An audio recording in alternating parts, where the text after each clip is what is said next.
انا نحن نزلنا الذکر وانا لہ لحافظون. دیکھیں اس میں تاکید کیا ہے، انا بے شک ہم نے، نحن ہم نے، نزلنا ہم ہی نے نازل کیا، الذکر اس یاد دہانی کو، وَإِنَّا اور بے شک ہم ہی، لَهُ لَحَافِظُونَ ضرور بالضرور، لَحَافِظُونَ ضرور، پھر ضرور آ گیا، اس کی حفاظت کرنے والے ہیں. ہم پر بھی زور ہے، ہم کا سیگا آپ دیکھ لیں 1 2 3 دفعہ آیا، پھر چوتھی دفعہ بھی آیا حفاظت کے پوائنٹ آف ویو سے.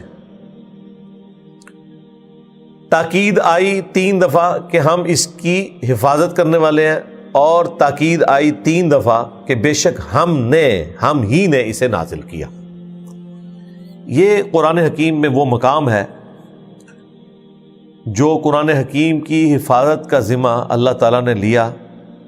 اس کانٹیکسٹ میں شعراء آفاق آیت ذروہ سنام یعنی ایپیکس چوٹی وہ یہ آیت ہے، اور یہاں پر قرآن کو اللہ تعالیٰ نے الذکر فرمایا، یعنی یاد دلانے والی چیز.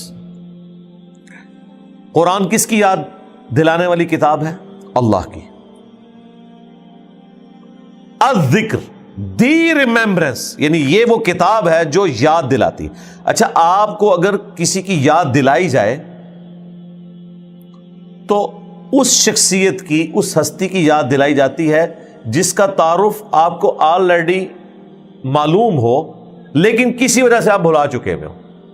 دنیا میں بھی اگر آپ کو کسی نے کوئی چیز گفٹ دی ہے نا، اور کبھی اپنے کمرے کی سیٹنگ کے دوران اس کا وہ گفٹ سامنے آ جائے نا، تو فوراً آپ کو یاد آتا ہے یہ فلاں نے دیا تھا.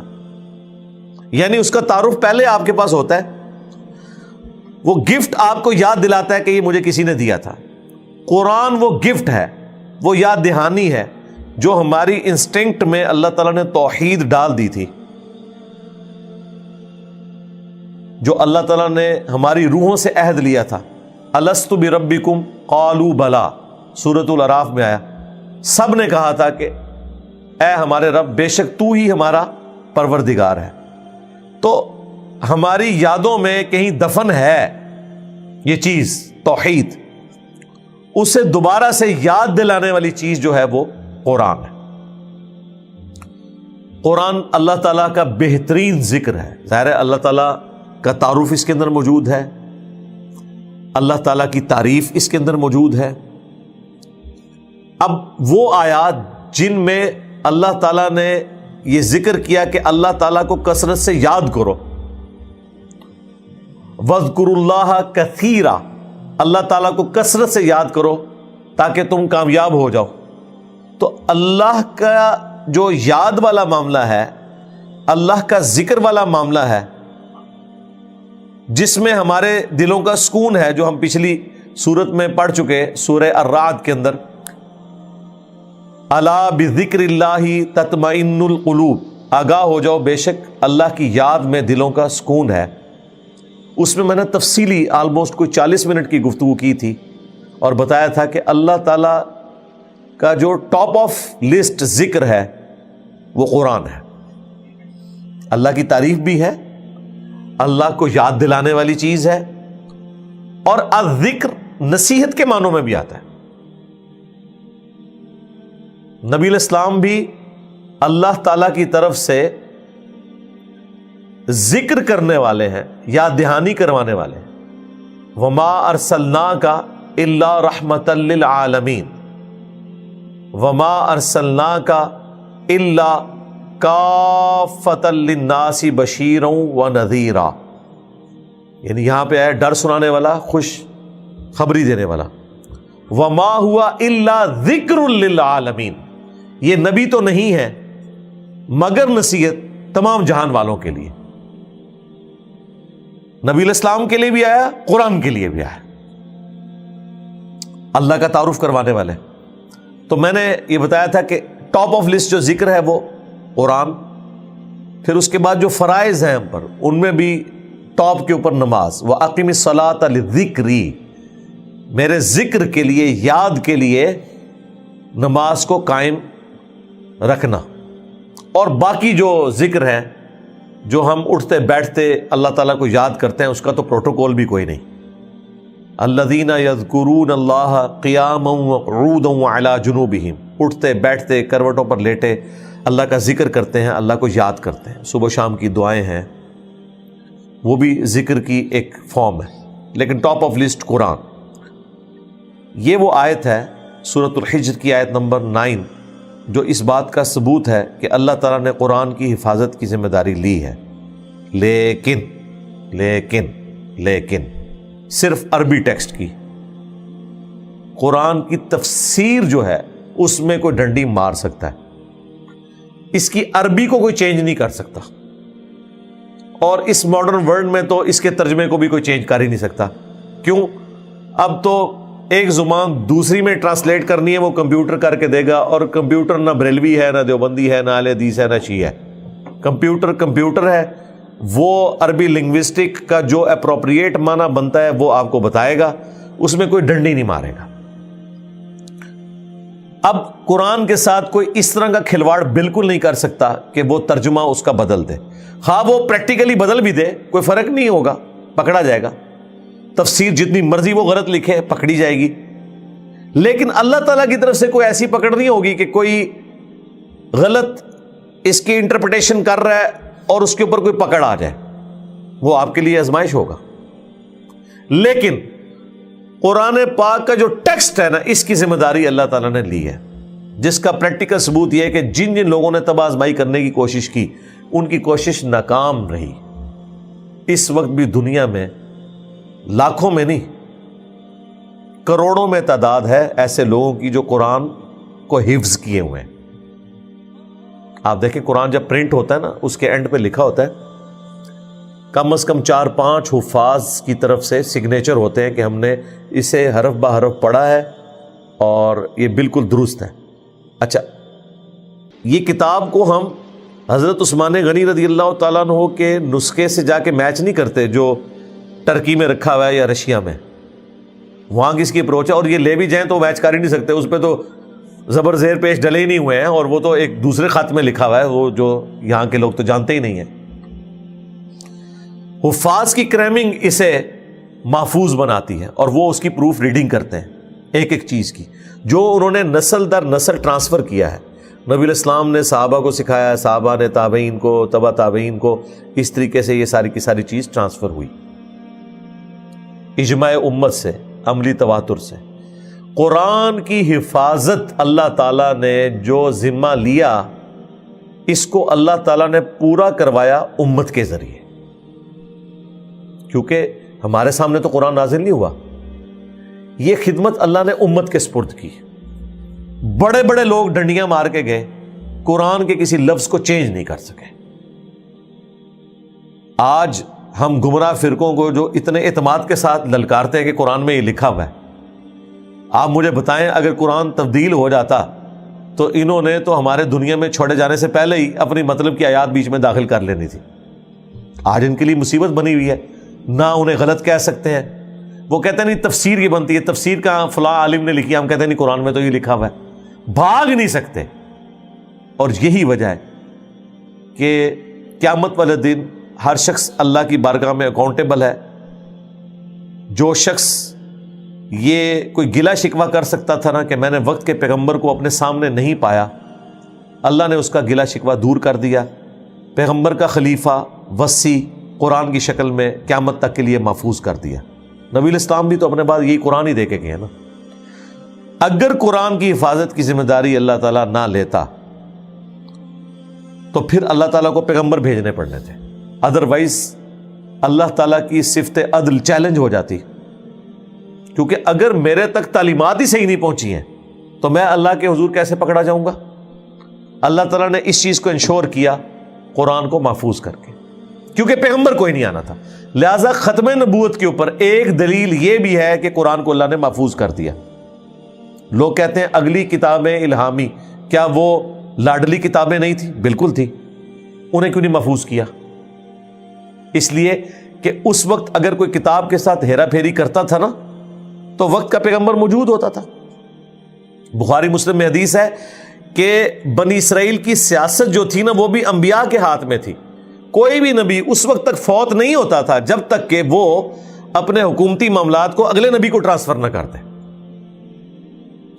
تو آپ امیجن کریں کہ ہر وقت پیغمبر موجود ہو دنیا میں, کوئی ڈنڈی مار ہی نہیں سکتا. کوئی تشریح بھی غلط کرے گا تو لوگ کہیں گے جی پیغمبر سے فیصلہ کرواتے ہیں. تو اختلاف کے چانسز ہی ختم ہیں. اگر اب اللہ نے یہ ڈیسیژن کیا کہ پیغمبر میں نے کوئی نہیں بھیجنا, تو اس کا منطقی نتیجہ یہ تھا کہ اب کتاب پھر محفوظ ہونی چاہیے, کیونکہ اگر اب کتاب بدل گئی تو ہدایت تو ختم ہو گئی, سارے جنتی ہو گئے. کیونکہ اللہ کے حضور آپ مقدمہ جیت جائیں گے کہ مجھے کیا پتا تھا, میں نے جس زمانے میں آنکھ کھولی اس میں تو ایاک نعبد و ایاک نستعین کے ساتھ یا علی مدد بھی لکھا ہوا تھا, یا شیخ عبد القادر جیلانی مدد بھی لکھا ہوا تھا. آپ کوئی کہہ سکتا ہے نہیں جناب, جو پکارتے ہیں نا انہوں نے بھی حاشیے میں لکھا ہوتا ہے, قرآن میں نہیں داخل کر سکتے. تو اللہ تعالیٰ نے اس کتاب کو محفوظ اس لیے کیا چونکہ پیغمبر اب کوئی نہیں آنا تھا, ادروائز کتابیں تبدیل ہو جاتی, جس طرح اگلی ہوئی تھی یہ کتاب بھی تبدیل ہو جاتی, تو پھر تو اللہ تعالیٰ کے حضور ہم کوئی نہ کوئی مقدمہ اپنا پیش کر سکتے تھے کہ یا اللہ ہم تک تو بات ہی صحیح نہیں پہنچی. تو اللہ تعالیٰ نے اس قرآن کو محفوظ کیا, اور یہی وجہ ہے کہ نبی علیہ السلام کا جو دعوی نبوت ہے نا, اس کے اوپر جو سب سے بڑی دلیل ہے, آپ علیہ السلام کا سب سے بڑا جو معجزہ ہے جو ہم ہر وقت دنیا کو پیش کر سکتے ہیں, وہ اللہ کی کتاب ہے. نبی علیہ السلام کی مبارک زندگی میں آپ کے جو فزیکل فینومینا آف نیچر کو توڑنے والے معجزات تھے, جن میں سے ایک ہی معجزہ ایسا ہے جو لوگوں کے سامنے ظاہر ہوا نبوت کی نشانی کے طور پر, بخاری مسلم میں آیا, وہ چاند 2 ٹکڑے ہوا. یہ ایک نشانی تھی جو لوگوں کے سامنے تھی. باقی آپ کو جتنے معجزات ملتے ہیں نا, وہ نبی علیہ السلام کے اس طریقے سے چیلنج کر کے کوئی دکھانے والے معجزات نہیں تھے. سفر میں پانی کم پڑ گیا, بخاری مسلم میں آیا, نبی علیہ السلام نے ایک پیالے میں انگلیاں رکھی اور چشمے جاری ہوئے, 1500 صحابہ نے پانی پیا بھی, جانوروں کو پلایا, سٹور بھی کر لیا. اور جابر بن عبداللہ کے الفاظ ہیں بخاری مسلم میں کہ ہم 1 لاکھ بھی ہوتے نا تو وہ پانی اس سے بھی زیادہ تھا. لیکن اس کی بنیاد پہ نبی علیہ السلام نے کسی کو بلایا نہیں کہ دیکھو میں ایک پیالے میں سے 1 لاکھ بندے کا پانی نکالنے لگا ہوں, مجھ پہ ایمان لے آؤ. ویسے آپ دیکھیں تو یہ ایک بہت بڑی چیز تھی جو پیش کی جا سکتی تھی, لیکن نہیں. یہ کیوں نہیں تھا؟ اس لیے کہ اللہ تعالیٰ نے یہ طے کر لیا کہ میں نے اپنے نبی کا جو معجزہ پیش کرنا ہے نا, وہ ایسا معجزہ دعوی نبوت والا پیش کرنا ہے جو نبی کے پورے زمانے کے لیے ویریفائیبل ہو, اور وہ قرآن ہی ہے. نبی علیہ السلام کے اپنے زمانے میں بھی یہی قرآن تھا, آج بھی ہے. آپ پرانے معجزے آج کے لوگوں کو کیسے دکھا سکتے ہیں؟ یعنی میں دکھا سکتا ہوں کسی کو انگلیوں سے پانی کے چشمے نکلتے ہوئے؟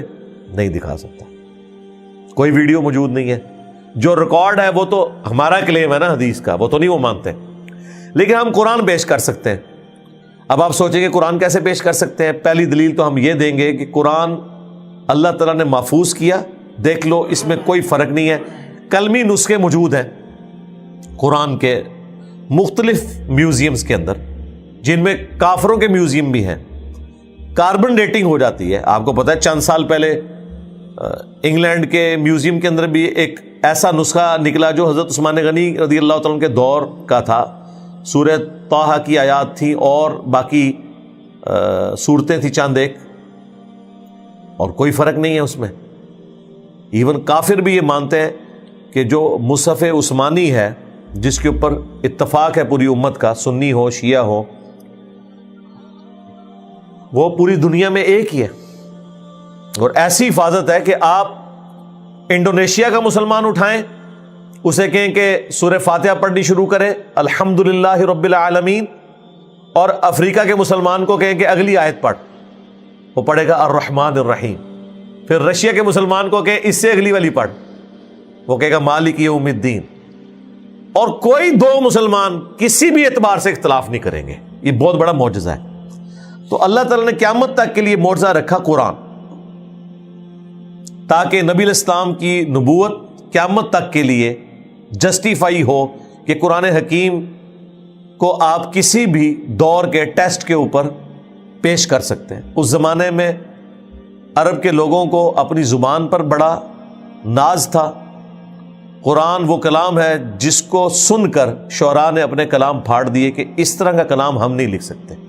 اور یہ ٹیکنیکل چیزیں وہ ہیں جو صرف عربی لنگوسٹک جاننے والے ہی، اور اس میں بھی جو لوگ ادب سے واقف ہیں، وہ عام عربی جاننے والے نہیں۔ یہ وہ اسپیکٹ ہے جو ہماری آنکھوں سے اوجھل ہے، ہم اجرمی نہیں سمجھ سکتے۔ ایون عربیوں میں بھی وہ لوگ سمجھیں گے جن کا شغف ہے اس کے ساتھ۔ لیکن یہ چیز کہ قرآن محفوظ ہے، قرآن کا دعویٰ تھا کہ اس کتاب میں نہ باطل آگے سے داخل ہو سکتا ہے، نہ پیچھے سے، نہ دائیں سے، نہ بائیں سے۔ سورہ حامیم سجدہ میں آیا، اور یہاں پہ آیا کہ ہم اس کی حفاظت کرنے والے ہیں، تو ہمیں حفاظت تو نظر آ رہی ہے، کوئی فرق نہیں ہے۔ کوئی لے کر آئے نسخہ کوئی دوسرا اور دکھائے ہمیں کہ دیکھیں جی یہ ہے جسے مسلمان مانتے ہیں۔ ایک تو یہ ہے جو قرات کے اختلاف ہے، وہ اختلاف کا لفظ اس کے لیے غلط ہے، وہ 7 قراتوں میں قرآن نازل ہوا ہے۔ یہ اختلاف ڈسپیوٹ کے معنوں میں نہیں ہے، یہ اختلاف 7 قرات میں اللہ نے قرآن کو نازل کیا ہے۔ لیکن جو دنیا میں یہ چل رہی ہے قرات، یہ وہ قرات ہے جو کہ قریش والی قرات ہے، جسے حضرت عثمان غنی رضی اللہ تعالیٰ عنہ نے ریٹن میں باقی رکھا، باقیوں کے نسخے جلوا دیے، صحیح بخاری میں آتا ہے۔ لیکن نسل در نسل وہ قرات بھی چل رہی ہے۔ اس وقت افریقن کئی ملک ہیں جن میں دوسری قرات بھی جو ہے وہ پڑھی جاتی ہے، اور وہ آپ نے اکثر یہاں بھی سنی ہوگی کہ وہ اس انداز میں، جس طرح ڈائلیکٹ ہمارے بھی مختلف ہیں۔ ایک پنجابی پوٹھوہار کی ہے، ایک پنجابی لاہور والی سائڈ کی ہے، ایک پنجابی جو ہے وہ سیالکوٹ کی ہے، فیصل آباد کی ہے۔ تھوڑے تھوڑے الفاظ کے فرق سے جو ہے وہ بات ایک ہی ہے۔ ہم بولتے ہیں ادھر آ، پنڈی والے بولتے ہیں ادھر آ، تو اب پیش کا فرق آ گیا نا، لیکن لفظ وہی ہے، بولنے کا انداز ڈفرنٹ ہو گیا۔ قرآن میں بھی ایک قرات کے اندر مالک یوم الدین ہے، ایک قرات میں مالک یوم الدین ہے، اس میں میم کے اوپر زبر ہے، کھڑا زبر نہیں ہے، اور زبر زیر کا فرق بھی ہے۔ ایک قرات میں لقد جاءکم رسول من انفسکم ہے، ایک قرات میں انفاسکم بھی ہے۔ انفسکم، انفاسکم، انفسکم تمہاری جانوں میں سے ایک پیغمبر آیا، انفاسکم تم میں بہترین نفیس ترین شخص آیا۔ بیک وقت دونوں معنی نبی اسلام کے کیس میں درست ہے۔ تو یہ قرات کا اختلاف اپنی جگہ ہے، یہ اختلاف نہیں ہے، ڈسپیوٹ نہیں ہے، 7 قراتوں میں قرآن نازل ہوا ہے۔ لیکن یہ جو قرات پوری دنیا میں چل رہی ہے، اسی میں ہی حفظ کیا جاتا ہے اور آگے ٹرانسفر، اس طرح کے معاملات ہوتے ہیں۔ اس قرات کو بس ایک قرات کے فن کے طور پر ضرور زندہ رکھا ہوا ہے۔ سبع عشرہ کا کورس بھی کر کے قرآن حضرات آتے ہیں جو والضحیٰ واللیل اذا سجا، اسے پڑھتے ہیں والضحیٰ واللیل اذا سجے، ہم پڑھتے ہیں سجا، وہ سجے، لیکن معنی وہی ہے، وہ بولنے کا انداز ہے۔ ٹھیک ہے، جس طرح آپ سرائکی طرز میں جو لوگ پنجابی بولتے ہیں، وہ آپ کو پنجابی ذرا ڈیفرنٹ لگے گی، ہماری والی پنجابی ذرا ڈیفرنٹ لگے گی، لاہور والوں کی پنجابی بالکل ڈیفرنٹ ہے، فیصلہ آباد والوں کی آپ پنجابی دیکھیں تو بالکل ڈیفرنٹ ہے۔ وہ ہمیں سن کے پتہ چل جاتا ہے کس علاقے کی پنجابی ہے، لیکن ساروں کے لیے پنجابی کا لفظ بولا جاتا ہے۔ تو قرآن حکیم کی وہ قرات کا جو اختلاف ہے، وہ اسے اس اعتبار سے کوئی مشکوک نہیں بناتا، کیونکہ اکثر لوگ اس کو پوچھ بھی رہے ہوتے ہیں۔ میں نے اس کے اوپر کئی ایک ویڈیوز بھی ریکارڈ کروائی ہیں۔ ماڈرن دور کے اندر دمشق شام کا ایک رائٹر ہے عثمان طاہا، جسے سعودیہ والوں نے ہائر کیا تھا آلموسٹ کوئی 30-40 سال پہلے۔ اس نے مصحف لکھ کے دیا، مختلف مصحف لکھوائے تھے سعودی عرب والوں نے۔ شاہ فہد جو پرنٹنگ پریس ہے انہوں نے، یہ جو ہمارے ہاتھ میں یہ بلو والا قرآن ہے جو آپ کو مسجد نبوی میں بیت اللہ شریف میں ملتا ہے، یہ بھی اس کا ہی لکھا ہوا ہے۔ یہ بلو بائنڈنگ سے سعودیہ سے شائع ہوتا ہے، اور یہی قرآن ریڈ بائنڈنگ میں ایران سے شائع ہوتا ہے۔ دونوں پہ لکھا ہوا ہے کہ عثمان طاہا کا لکھا ہوا قرآن، وہ کاتب وہی ہے۔ اور ایسے کمال انداز میں اس نے لکھا ہے کہ اب آپ دیکھیں کہ اس قرآن کے آلموسٹ 600 سے زیادہ صفحات ہیں، ہر صفحے کے اوپر آیت مکمل ہو رہی ہے. اس طرح اس نے الفاظ کو ایڈجسٹ کیا ہے، کوئی ایک صفحہ نہیں ایسا کہ جس پہ آیت مکمل نہ ہو رہی ہو. بڑی محنت کی ہے اس بندے نے، کئی بار اسے پریکٹس کرنی پڑی، کئی الفاظ چھوٹے بڑے کر کے ایڈجسٹ کرنا پڑتا ہے، لیکن اس نے یہ اس کی نشانی ہے. اسے کہا جاتا ہے عثمان طٰہٰ کا مصحف. عثمان طٰہٰ اس کا کاتب بھی ہے اور یہ مصحف عثمانی بھی ہے، یعنی حضرت عثمان غنی رضی اللہ تعالیٰ عنہ کا جو مصحف جو انہوں نے قریش کی قرات میں باقی رکھا تھا. اور پاکستان میں جو زیادہ قرآن چلتا ہے وہ تاج کمپنی کا لکھا ہوا قرآن ہے، وہ بھی کمال لکھا ہے، بلکہ اس کی رائٹنگ اس سے زیادہ خوبصورت ہے. مجھے تو وہ رائٹنگ زیادہ پسند آئی ہے. ایون سعودی عرب میں بھی جب تک ان کے پاس یہ نہیں تھا، وہ تاج کمپنی کے قرآن کو ابھی پسند کرتے ہیں. ہمارے پاس جب ان کے سفیر آتے ہیں تو گفٹ میں تاج کمپنی کا وہ بڑا قرآن دیا جاتا ہے. کیا وہ کاتب ہے جس نے وہ قرآن لکھا ہے، مزہ آ جاتا ہے پڑھنے کا اس کو.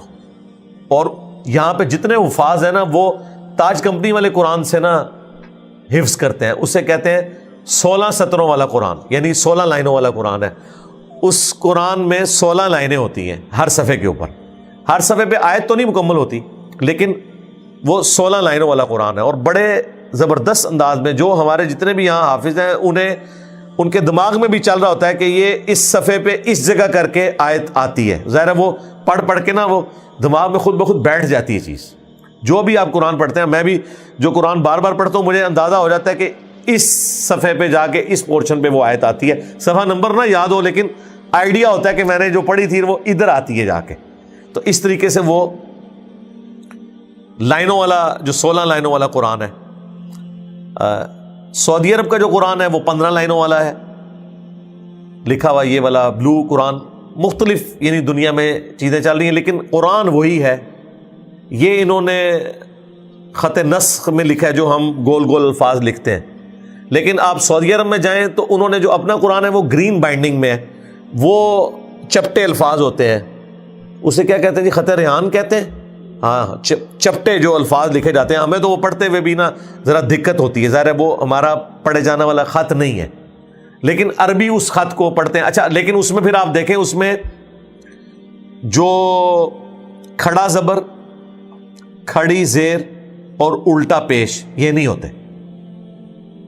یہ ہماری ضرورت ہے، عربیوں کی ضرورت نہیں ہے. ہم جب تک میم کے اوپر کھڑا زبر نہیں ہوگا نا ہم مالکی لفظ نہیں پڑھیں گے. ان کے قرآن پہ میم کے اوپر کھڑا زبر نہیں ہوگا، عام والا زبر ہوگا. ہم اسے پڑھیں گے مالک یوم الدین، لیکن عربی اسے پڑھے گا مالک یوم الدین. اسے پتا ہے کہ اس وقت یہاں پہ یہ پڑھنا ہے. کھڑی زیر نہیں ہوگی وہ لمبا کرے گا، الٹا پیش نہیں ہوگا وہاں سیدھے والا پیش ڈلے گا. لیکن اسے پتا ہے کہ لاہو لکھا ہے نا تو میں نے اسے لاہو پڑھنا ہے، کیونکہ لینتھ ڈبل ہو جاتی. الٹا پیش عام پیش سے ڈبل لینتھ کا ہوتا ہے پڑھنے میں. کھڑا زبر عام زبر سے ڈبل لینتھ کا ہوتا ہے. کھڑا زیر عام زیر سے ڈبل لینتھ کا ہوتا ہے. تو انہیں پتا ہے وہ پڑھ لیتے ہیں. وہاں پہ اللہ بھی جو لکھا ہوگا نا اس پہ کھڑا زبر نہیں ہوتا، یہ والا زبر ہوتا ہے. لیکن پڑھیں گے وہ اللہ، اللہ نہیں پڑھیں گے، زبر کو چھوٹا نہیں پڑھیں گے. لیکن ہم لوگوں کے لیے تو پرابلم ہوتی ہے، اس لیے یہ زبر زیر اور یہ پیش. ویسے تو عربیوں کو وہ والے زبر زیر پیش کی بھی ضرورت نہیں ہے. ہمیں اردو میں کیا زبر زیر پیش کی ضرورت پڑتی ہے جن لوگوں کو اردو آتی ہے. ہمارا بچہ بھی دال نون لکھا ہونا تو دن پڑھے گا، بچہ بھی اسے دون یا دن نہیں پڑھے گا، کیونکہ اسے پتا ہے نہ دن کوئی لفظ ہے نہ دون کوئی لفظ ہے.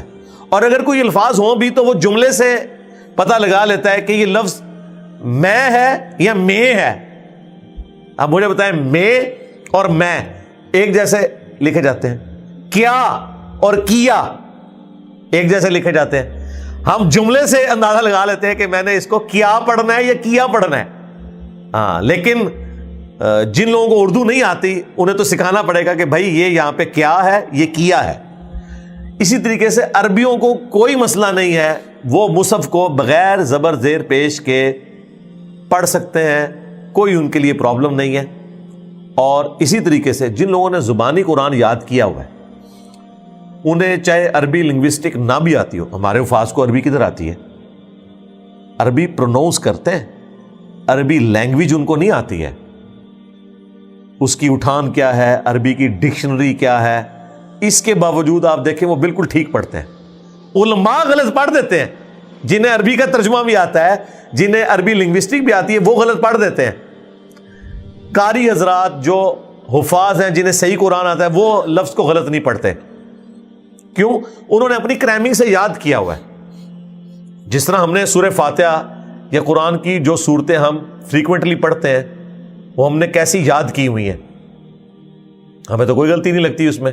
سورۃ الفاتحہ میں کبھی نہیں ایسا ہوگا کہ آپ 5ویں آیت کی جگہ 4تھی پڑھ دیں، وہ زبان پہ چڑھے گی نہیں، اگرچہ کسی کو اس کا معنی نہ بھی آتا ہو، وہ اس نے اسی طریقے سے اسے کریم کیا ہوا ہے۔ اور یہ قرآن میں جو اللہ تعالیٰ نے ایک ڈیوائن میوزک، ملکوتی غنا جو رکھا، جو اس میں ایک وزن ہے جس کی وجہ سے قرآن کو آپ طرز لگا کے پڑھ بھی سکتے ہیں، یہ اسی وجہ سے تھا تاکہ عرب کے لوگ اسے زبانی یاد کریں۔ اگر یہ نثر میں ہوتا نا تو اس طریقے سے چیزیں یاد نہ ہوتی۔ اور قرآن کا یہ وزن اس کی حفاظت اس طرح کرتا ہے کہ آپ کسی ایک آیت کو اٹھا کے دوسری صورت میں فٹ بھی نہیں کر سکتے، وہ آیت بولے گی کہ میں ادھر کی نہیں ہوں۔ کئی صورتوں میں بھی ایک سے زیادہ کئی وزن آ جاتے ہیں، لیکن وہ جب وزن چلتے ہیں تو پھر ایک جیسے چلتے ہیں۔ تو اس وزن نے نہ صرف اس میں خوبصورتی پیدا کی ہے کہ آپ طرز بھی لگا سکتے ہیں، بلکہ حفاظت بھی کی ہوئی ہے۔ اب یہ عربی لنگوسٹک کی جو جتنی چیزیں ہیں، یہ تو جو عربی ادب کے جاننے والے لوگ ہیں وہ آپ کو بتا سکتے ہیں قرآن میں یہ اس طرح ہے، اس طرح ہے۔ آج کے زمانے میں کیا ہو سکتا ہے؟ آج کے زمانے میں قرآن کو آپ سائنس کے ٹیسٹ سے گزاریں، سائنس وہ جو اسٹیبلش ہے، جو صرف تھیوریز ہیں، کنفرم نہیں ہے، ان کی میں بات نہیں کر رہا، یا ابھی ایوالو ہو رہی ہیں۔ تو کئی ایک ایسی چیزیں جو قرآن میں بیان ہوئی ہیں، جس طرح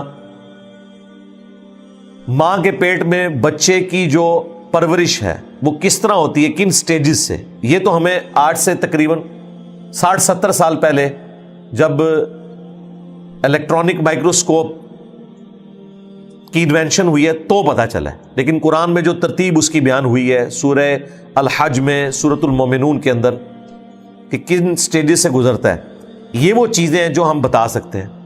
ہر زندہ چیز کا پانی سے پیدا ہونا جو قرآن بیان کرتا ہے، یہ بتا سکتے ہیں کہ یہ چیزیں جو اسٹیبلش ہیں وہ قرآن حکیم میں صرف اسی لیے ہے کہ قرآن اللہ کا قول ہے اور یہ کائنات اللہ کا فعل ہے۔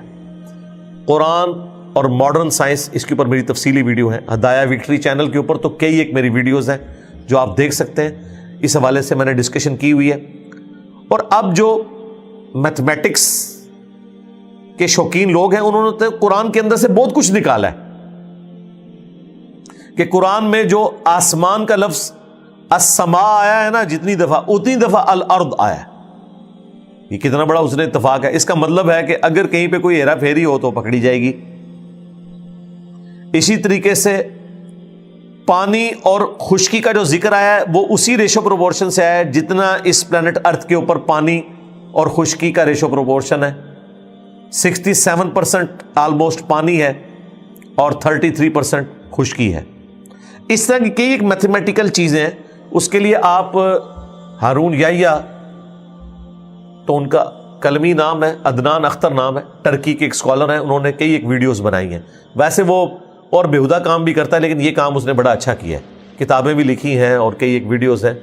قرآن کے جو آپ سمجھ لیں 20ویں 21ویں صدی میں جو چیزیں ہمارے سامنے آئی ہیں معجزات کی شکل میں، وہ اس نے بتائی ہیں کہ دیکھو یہ چیز قرآن حکیم میں پہلے کی لکھی ہوئی تھی اور یہ اب آگے پتہ چلی ہے۔ یہ اس بات کا ثبوت ہے کہ قرآن کا سورس ڈیوائن ہے۔ اور پھر قرآن کی وہ چیز تو سارے ہی ٹیسٹ فیل کر سکتے ہیں جو قرآن کی گفتگو کا سٹائل ہے، جو اس کے اندر کانفیڈنس ہے، جس اعتماد سے قرآن میں گفتگو ہوئی ہے، یہ کوئی انسان کر ہی نہیں سکتا۔ انسان کی لکھی ہوئی کتاب اس طرح نہیں ہوتی ہے، اس میں باقاعدہ چیپٹرز اس انداز میں ہوتے ہیں کہ وہ ان چیزوں کا خیال رکھتا ہے کہ میں نے پہلے یہ چیپٹر ڈالنا ہے، پھر یہ ڈالنا ہے، پھر یہ ڈالنا ہے، اور پھر ونس اپان ٹائم سے لے کے ایک پوری ایک سٹوری کے طور پہ بیان کرتا ہے۔ قرآن اس طرح کی کتاب نہیں ہے۔ یہی وجہ ہے کہ قرآن کو آپ کہیں سے بھی کھولیں آپ کی ہدایت کے لیے کافی ہے۔ قرآن کو آپ کہیں سے بھی کھول لیں، آگے پیچھے سے اس کا جو ذکر دوسری جگہ پہ ہے وہ نہ بھی آپ کو معلوم ہو، تب بھی آپ کی ہدایت کے لیے اچھا خاصا حصہ میسر ہوتا ہے۔ آپ کو ایک دفعہ ہلا کے رکھ دیتی ہے وہ بات۔ اگر اس طرح کے ربط ہم تلاش کرنا شروع کریں تو پھر تو قرآن پاک آپ جب تک سٹارٹ سے اینڈ تک نہیں پڑھیں گے آپ کو بات نہیں سمجھ آئے گی۔ قرآن تو کہیں یہ نہیں کہتا۔ 30ویں پارے میں آپ دیکھ لیں، چھوٹی چھوٹی صورتیں ہیں، مکمل ایک ٹاپکس ہیں۔ یہ قرآن کے تعارف میں نے بتایا تھا کہ یہ اللہ تعالیٰ کے خطبات ہیں، پرفیکٹ خطبے ہیں 114۔ تو یہ جو ٹیسٹ ہے وہ آپ فیل کر سکتے ہیں۔ قرآن کتنے اعتماد کے ساتھ گفتگو کرتا ہے۔ کئی نان مسلمز جنہوں نے قرآن پاک کا ترجمہ پڑھا ہے نا انگریزی میں، سب کا جو کامن ایکسپیرینس ہے وہ یہی ہے کہ اس کتاب کا سٹائل ہی بڑا ڈیفرنٹ ہے، اس کا بات کرنے کا کانفیڈنس ہی ڈیفرنٹ ہے۔ پورے وثوق کے ساتھ یہ کتاب بات کرتی ہے۔ ہمیں چاہیے، کرنا چاہیے، اس طرح نہیں ہے یہ کرو گے تو یہ ہوگا اور اگر یہ کیا تو یہ ہو جائے گا۔ یہ انسان کو اس طریقے سے بات کر ہی نہیں سکتا۔ یہ وہ ٹیسٹ ہے جو ہر بندہ فیل کر سکتا ہے، بشرطے کہ قرآن کو اچھے طریقے سے ترجمہ کیا ہو، الفاظ کا چناؤ اچھا ہو۔ میرے نزدیک مولانا مودودی رحمہ اللہ نے جس طریقے سے قرآن حکیم کو اردو میں ٹرانسلیٹ کیا ہے، انہوں نے وہ عربی زبان کا سوز و گداز ٹرانسلیٹ کیا ہے جی۔ جہاں کہیں بریکٹس ان کو لگانی پڑتی ہیں اس وجہ سے کہ عربی تو ورسٹائل زبان ہے، اردو میں ٹرانسلیٹ کرنے کے لیے بعض اوقات آپ کو بریکٹس لگانی پڑتی ہیں تاکہ وہ جملہ سیدھا ہو جائے، لیکن عربی زبان میں وہ جملہ اسی طریقے سے بولا جاتا ہے۔ اب اردو زبان میں تو بڑا ظلم ہے نا کہ آپ ترجمہ لوگوں کو یہ بتائیں کہ ہم نے آپ کو نہیں بھیجا مگر رحمت للعالمین بنا کر تمام جہانوں کے لیے یا تمام جہان والوں کے لیے۔ باللفظ تو ترجمہ یہ درست ہے، لیکن اردو میں تو ہم اس طرح نہیں بولتے۔ اردو میں ہم یوں بولیں گے کہ ہم نے آپ صلی اللہ علیہ وآلہ وسلم کو تمام جہان والوں کے لیے رحمت بنا کر بھیجا ہے، لیکن لفظی ترجمہ وہی ہوگا کہ ہم نے نہیں بھیجا مگر رحمت بنا کر تمام جہان والوں کے لیے۔ عربی میں جب اس طریقے سے گفتگو ہوتی ہے وہ گفتگو میں وزن کے لیے، اور یہ نارمل گفتگو ہے۔ عربی میں تو یہ ٹھیک ہے، لیکن اردو میں ہمیں الفاظ کا چناؤ ایسا کرنا چاہیے کہ وہ آپ اردو میں اس کا سوز و گداز فیل کر سکیں۔ اس کے لیے پھر آپ کو بریکٹس لگانی پڑتی ہیں، بعض اوقات الفاظ کو سیدھا کرنا پڑتا ہے۔ میں بھی یہاں پہ باللفظ ترجمہ نہیں کرتا ہوں، بالمفہوم کرتا ہوں، کیونکہ میں اردو میں بات کر رہا ہوں۔ لہذا یاد رکھیں کہ قرآن کا کوئی بھی ترجمہ وہ قرآن کا ترجمہ ضرور ہے، اسے آپ قرآن نہیں کہہ سکتے، یہ ذہن میں رکھیے گا، کیونکہ غلطی کے چانسز ہیں۔ اسی لیے ہمارا یہ موقف ہے اور علماء کا اس پہ اتفاق ہے کہ قرآن کا صرف ترجمہ نہیں پرنٹ کرنا چاہیے۔ جب بھی کریں عربی لکھیں اوپر، نیچے ترجمہ، یا ایک صفحہ عربی والا دوسرا اردو والا، جس طرح مولانا مودودی کا ترجمہ انہوں نے پرنٹ کیا، ایک طرف عربی ایک طرف اردو، تاکہ اگر صرف کسی نے اردو پڑھنا ہے وہ پڑھے۔ یہ نہیں کیا کہ عربی کو غائب ہی کر دیں، کیونکہ اردو ترجمہ بہرحال ایک انسان کی کوشش ہے۔ بعض اوقات الفاظ کا چناؤ ایسا ہوگا کہ آپ کو عربی کی طرف جانا پڑے گا کہ بھئی یہ لفظ لکھا بھی ہوا تھا، مثلا ماں کے پیٹ میں کیا ہے یہ لوگوں نے بریکٹ میں خود ہی ڈال دیا، نارا یا مادہ، وہ مصیبت بن گیا ہے ہمارے لیے۔ قرآن میں تو نہیں لکھا ہوا تھا، قرآن میں تو اللہ تعالیٰ نے بدبخت یا خوش بخت ہونے کی بات کی ہے۔ هو الذی خلقکم فمنکم کافر ومنکم مؤمن، وہی ہے جس نے تمہیں پیدا کیا، پیدا کرنے والا ایک ہے، لیکن کوئی تم میں سے کافر ہو جاتا ہے، کوئی مومن ہوتا ہے۔ یہ اب اللہ کو پتا ہے کہ یہ بچہ جو پیدا ہوگا یہ کافر ہو کر مرے گا یا مؤمن ہو کر مرے گا۔ پیدا تو وہ فطرت پہ ہوگا، لیکن بعد میں کہاں پہ جائے گا وہ۔ لہذا قرآن کے بھی صرف عربی ٹیکسٹ کی گارنٹی ہے، اس میں کوئی رد و بدل نہیں ہوگا۔ ترجمے میں تفسیر میں لوگ ڈنڈی مار سکتے ہیں، کئی لوگوں نے ماری ہیں، ہم نے پکڑی ہیں۔ ایک جگہ انہوں نے حاضر و ناظر ترجمہ کر دیا، دوسری جگہ انہوں نے اس کا ترجمہ گواہ کر دیا، پکڑے گئے۔ یہ تو ایک ایسا ٹاپک ہے، اس پہ 1 گھنٹہ اور بولا جا سکتا ہے کہ قرآن حکیم کس طریقے سے اللہ تعالیٰ نے اسے محفوظ کیا ہے۔ اگر کوئی شخص نیک نیتی کے ساتھ اپنے آپ کو قرآن کے سامنے پیش کرتے، خواہ وہ کسی گمراہ فرقے کا بھی ترجمہ پڑھے، وہ حق تک پہنچ جائے گا۔ گمراہی کتنی بھلائی ہوئی ہوگی، سورہ فاتحہ کا ترجمہ تو غلط نہیں ہوا ہوا نا، پکڑا تو جائے گا۔ جن جن لوگوں نے جہاں جہاں ڈنڈی ماری ہے وہ انہی کے ترجمے میں خود انہوں نے اپنی ڈنڈی پکڑ لی ہوئی ہے، دوسری جگہ جا کے پتہ چل جاتا ہے کہ یار یہ دیکھو ادھر کیا کر دیا انہوں نے، یہ بات تھی اصل میں۔ اور تفسیر بالکل 180 ڈگری کی ہوتی ہے، پکڑی جاتی ہے، یار قرآن میں تو یہ لکھا ہی نہیں ہوا تھا، انہوں نے کیا اس میں سے نکال لیا۔ اور یہ زیادہ تر کام کیا صوفیاء نے، اور ان کے کسٹوڈین اس وقت بریلوی اور دیوبندی، وہ زیادہ تر اس طرح کے معاملات کرتے ہیں۔ شیعہ کے ہاں تو بہت زیادہ اس طرح کا معاملہ کیا گیا، لیکن وہاں پہ بھی اچھے ترجمے موجود ہیں۔ سید فرمان علی شاہ کا ترجمہ بالکل صحیح ترجمہ کیا ہے، ایاک نعبد و ایاک نستعین کا، اور ایون حاشیے میں بھی انہوں نے لکھا کہ یہ آیت واضح ثبوت ہے کہ مدد صرف اللہ سے مانگنی چاہیے۔ حاشیہ بھی صحیح لکھا ہوا ہے، مدد کی بات ہے۔ بریلویوں نے تو پھر بھی ساتھ بزرگوں سے مانگنا ثابت کیا، دیوبندیوں نے بھی ثابت کیا۔ شبیر احمد عثمانی نے محمود الحسن دیوبندی کے ترجمے میں حاشیہ لکھا کہ جو اولیاء اللہ سے مانگا جاتا ہے وہ بھی اللہ ہی کی مدد ہوتی ہے، لیکن شیعہ نے یہ کام نہیں کیا۔ پریکٹیکلی کیا کر رہے ہیں، مولادہ بات ہے، قرآن الحمدللہ جس نے بھی پری ڈیٹرمنٹ رزلٹس کے بغیر پڑھا ہے وہ حق تک پہنچ گیا۔ لہذا یہ اللہ تعالیٰ کا بہت بڑا احسان ہے۔ انا نحن نزلنا الذکر وانا لہ لحافظون، اللہ تعالیٰ نے اس الذکر کو نازل کیا، اس کی حفاظت فرمانے والا ہے۔ اسی لیے صحیح مسلم میں جو حجۃ الوداع کی حدیث ہے 2950، اس میں نبی الاسلام کا جو حجۃ الوداع کا خطبہ ہے اس میں الفاظ ہیں، میں اپنے بعد تم میں وہ چیز چھوڑ کر جا رہا ہوں کہ جسے پکڑ لوگے تو کبھی گمراہ نہیں ہوگے، اور وہ اللہ کی کتاب ہے۔ مسلم شریف میں صرف کتاب اللہ کا ذکر ہے، ہاں حاکم میں آیا ہے قرآن اور سنت، اور ظاہر سنت کو ماننا قرآن کو ماننا ہے۔